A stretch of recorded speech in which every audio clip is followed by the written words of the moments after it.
How dangerous is Molly? Molly is supposedly the purest form of MDMA. It comes in a capsule. And the facts of Molly is one, it can produce serotonin syndrome, which is too much serotonin.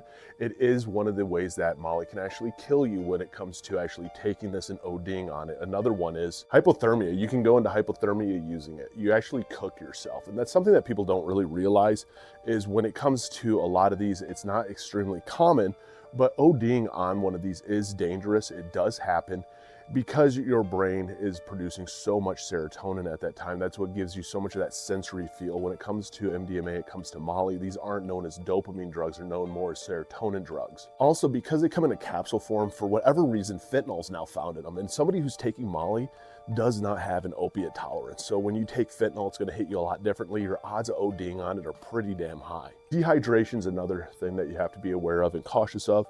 So when it comes to taking Molly, it is something that over time can definitely affect your serotonin. It can affect your brain. You can fry your brain eventually from Molly use.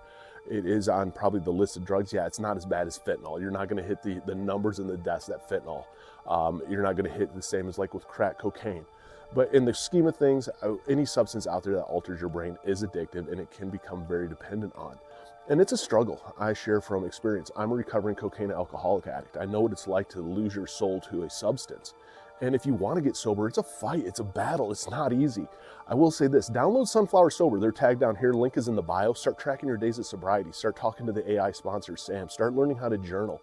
Go to an NA meeting, go to an AA meeting. Tell people that you're an addict and start asking for help. Start venting, talking. Man, maybe see a psychiatrist, a psychologist.